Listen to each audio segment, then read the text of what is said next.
भगवान ने कहा खतरा था तब था, चरणों की छाप बना दी, तुम वैष्णव हो गए हो। मेरे चरणों की छाप तुम्हारे मस्तक पर है, इसको देख करके गरुड़ जी तुमको वैष्णव मान करके, मेरा भक्त मान करके, शरणागत मान करके, गुरु भाई मान करके तुम पर क्रोध नहीं करेंगे। इसलिए भैया यमदूतों के क्रोध से बचना हो तो माथे पर कुछ लगा लिया कर। ये माथा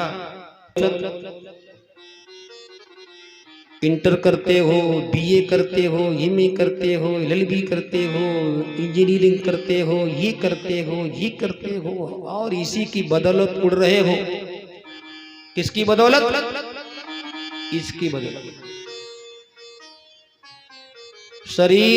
शरीर में बहुत भाई बहनों के हाथ पैर नहीं हैं, लेकिन वो सफल हैं।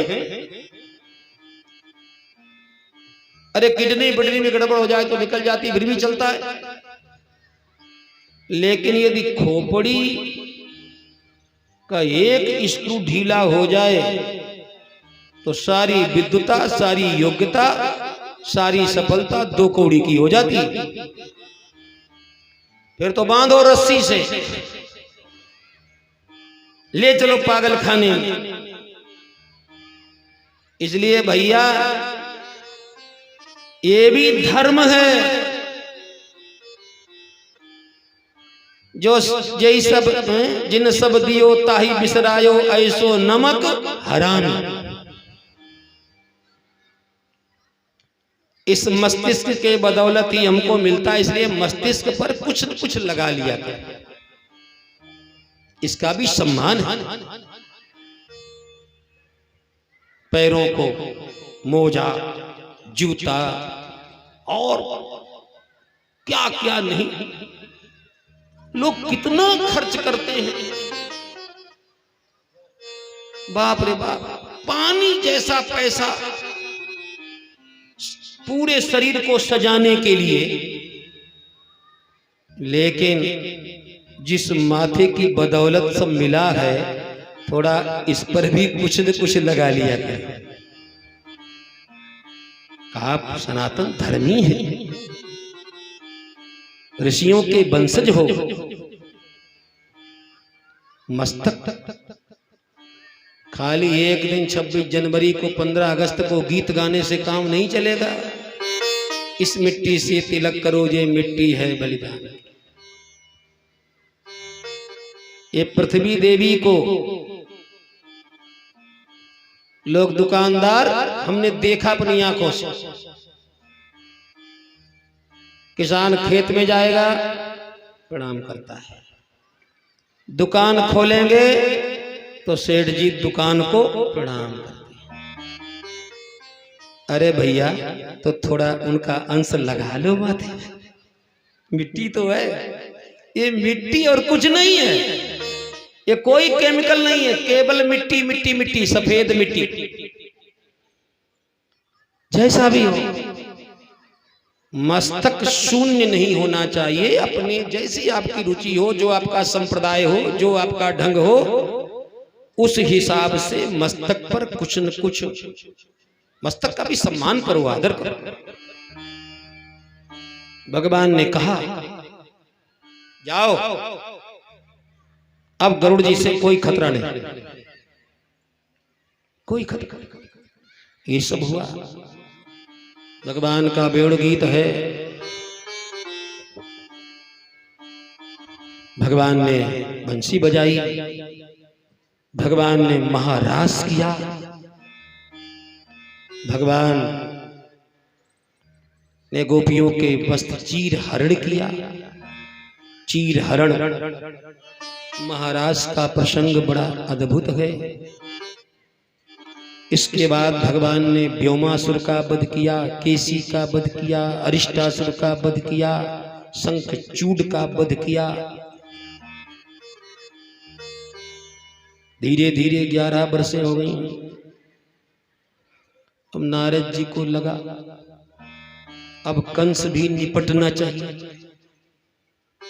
इसके पाप का घड़ा भर गया। नारद जी कंस के पास आए, कंस ने प्रणाम किया, नारद जी ने आशीर्वाद नहीं दिया। बोले गुरु जी आशीर्वाद तो दे दो। बोले मूर्ख को आशीर्वाद दे करके आशीर्वाद की भी दुर्दशा कराऊं क्या? आशीर्वाद का पात्र हो तब ना आशीर्वाद दिया जाए। बोले क्या बात, मूर्ख कैसा? बोले तेरे घर से तेरे दुश्मन निकल गए, तुझे पता ही नहीं चला और आज तक नहीं पता कर पाया। बड़ा भारी होशियार बनता है। तू कैसा राजा है, अंधा कहीं का, बेवकूफ गधे, तेरे घर से, अरे कंस तेरे घर से तेरे दुश्मन निकल गए। कौन घर, कौन दुश्मन? बोले कृष्ण बलराम कौन है? बोले तो नंद यशोदा के बेटा है। बोले नंद यशोदा के नहीं है, ये देवकी वसुदेव के बेटा, ये देवकी वसुदेव के बेटा। और नारद जी ने पूरी हिस्ट्री, पूरी कथा सुना दी, कैसे भगवान का गोकुल मथुरा में जन्म हुआ और कैसे गोकुल। अब कंस तो पागल हो गया, कंस के हाथ कांपने लगे, क्रोध में पागल हो गया, दांत किटकिटा रहा है। कंस ने कहा, कंस देवकी वसुदेव का वध करने के लिए, सिर काटने के लिए, हत्या करने के लिए तैयार हो गया।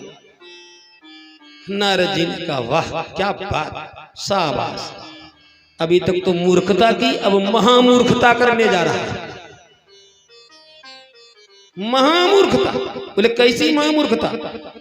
अरे देवकी वसुदेव तो तेरे घर में हैं,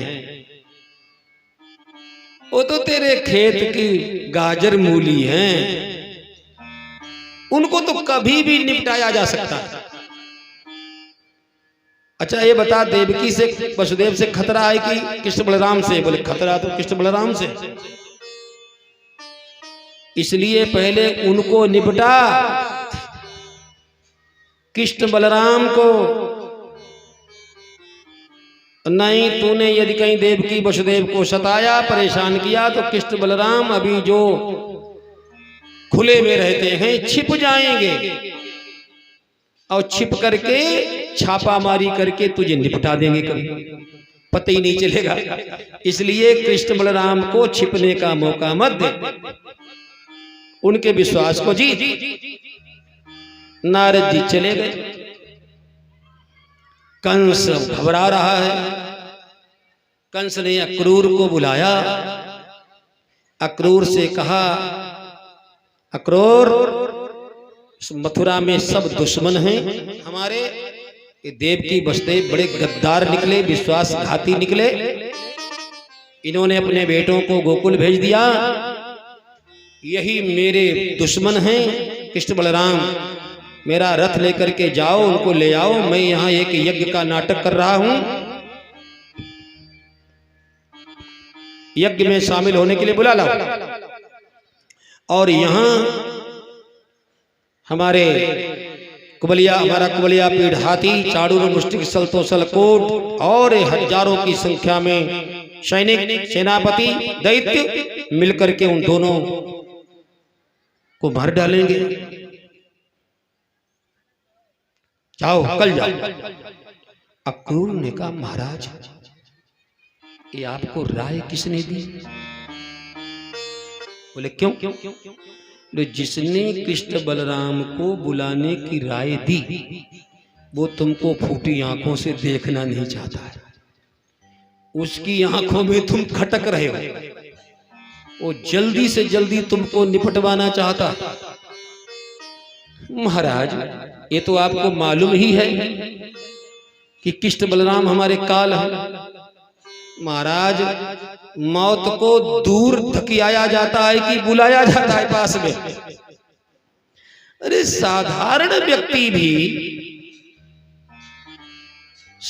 व्यक्ति भी आई हुई मौत को दवा के द्वारा, गोली के द्वारा, ऑपरेशन के द्वारा, इसके एलोपैथ के द्वारा, आयुर्वेद के द्वारा, योगा के द्वारा, आसन प्राणायाम के द्वारा मौत को दूर दूर दूर धकी आता है, मौत से बचने की चेष्टा करता है।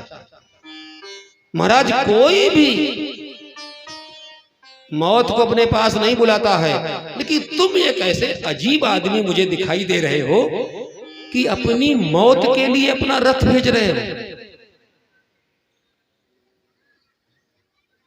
कि मौत को बुला लाओ। महाराज कृष्ण बलराम आपसे दूर रहें, इसी में आपकी भलाई है। पास में मत बुलाओ, खतरा हो जाएगा। अब विनाश काले विपरीत बुद्धि, नारद जी का चढ़ाया हुआ रंग जल्दी कैसे उतरे। कंस ने कहा, ए अक्रूर, आदेश पालन करने के लिए बुलाया है, भाषण देने के लिए नहीं बुलाया। जाओ। कंस ने कहा ठीक, अक्रूर ने कहा ठीक है महाराज, बुला लो। भैया अक्रूर गए और कृष्ण बलराम को बुला करके ले आए, बुला करके ले आए। कथा तो बहुत बड़ी है। जैसे भगवान राम के वनवास के समय पूरी अयोध्या निष्प्राण हो गई थी, उसी प्रकार भगवान श्री कृष्ण जब वृंदावन से मथुरा की ओर चले, ब्रजवासियों के साथ, अक्रूर के साथ, तो समझ लो पूरा ब्रज निष्प्राण जैसा हो गया। चारों तरफ चीत्कारें आ रही थी। अक्रूर की भी समझ में नहीं आ रहा था ये क्या हो गया। अक्रूर घबरा गया, ये मैं क्या कर रहा हूं। इन कृष्ण बलराम को अभी छोटे छोटे बच्चे हैं और मैं कसाईयों के यहां ले जा रहा हूं। अक्रूर डर गए। अक्रूर के भय को दूर करने के लिए भगवान ने सोचा, काका जी, यमुना जी हैं, आपको स्नान करना था, संध्या करना था, स्नान कर लीजिए, मध्याह्न संध्या कर लीजिए। अक्रूर जी यमुना में घुसे, डुबकी लगाई। यमुना में ही भगवान कृष्ण ने अक्रूर को अपना स्वरूप दिखाया। नारायण स्वरूप, नारायण भगवान की जय। अक्रूर ने भगवान नारायण को जल में देखा, डर गए। बाहर निकले तो रथ पर भी वही स्वरूप देखा। हाथ जोड़ करके अक्रूर ने 24 श्लोकों में भगवान की स्तुति की। हे प्रभु, आपकी लीला को, माया को कौन समझ सकता है। भगवान ने कहा चिंता मत करो। लेकर के आए। इधर भगवान ने सोचा, एक बगीचे में ठहरे, 4 बजे का समय। भगवान मथुरा में नहीं गए, ना क्रूर के घर गए, बगीचे में ठहर गए। बोले आज बगीचे में ही रहेंगे, कल प्रोग्राम है विशेष, सीधे प्रोग्राम में यहां से जाएंगे। अब 4 बजा। कन्हैया ने सोचा इन बालकों को मथुरा दिखा दिया जाए। ये बेचारे गांव के, इन्होंने आज तक शहर नहीं देखा, सिटी नहीं देखी। सिटी शहर का माहौल कैसा होता है इनको दिखा दिया जाए, थोड़ा इन बच्चों का भी मनोरंजन हो जाएगा और दूसरा मुझे भी अपना काम करना है। भगवान ने सोचा कि कंस को मारने के पहले जनता को अपने पक्ष में कर लिया जाए। कंस का वध करना, कंस का वध करूंगा, लेकिन कंस का वध करने के पहले पूरी जनता को, व्यापारियों को, सबको अपने पक्ष में कर लिया जाए। तो कुछ चमत्कार दिखा दें। भगवान गए तो भगवान ने सबसे पहले कपड़ा पड़ा मांगे, तो उस रजक ने विरोध किया तो उंगली से उसका सिर काटा। सिर काटा। भगवान ने कहा, अरे मामा जी कपड़ा दे दो ना हमको, हम लोग गांव में थे, अचानक सूचना गई मामा जी के यहाँ से, बुलावा आ गया, कपड़े वपड़े बना नहीं पाए, जैसे थे वैसे ही चले आए, कल सभा में जाएंगे, तो सभा के लायक हम लोगों के पास कपड़े वपड़े नहीं हैं, आप दे दो। वो भैया कंस का व्यक्ति था, उसने कहा, ए जंगलियों, तुम्हारे बाप दादों ने ऐसे कपड़े देखे? ये शाही पोशाक पहनोगे, राजाओं की पोशाक पहनोगे? ए वनवासियों, जंगलियों, जानते हो राजा की पुलिस, महाराज की पुलिस घूम रही है, पकड़ करके जेल में डाल देगी। बालक डर गए। बालकों ने कहा, लाला ये बोलता है जेल में डाल देंगे, जेल क्या होती है? अब जेल नाम पहली बार सुना। लाला जेल क्या होती है? तो बदमाश तो बोलता है कि जेल में डाल देंगे। कन्हैया ने कहा, डरने की कोई बात नहीं, जेल बहुत अच्छी चीज है, जेल हमारी जन्मभूमि है, जेल बहुत अच्छी चीज।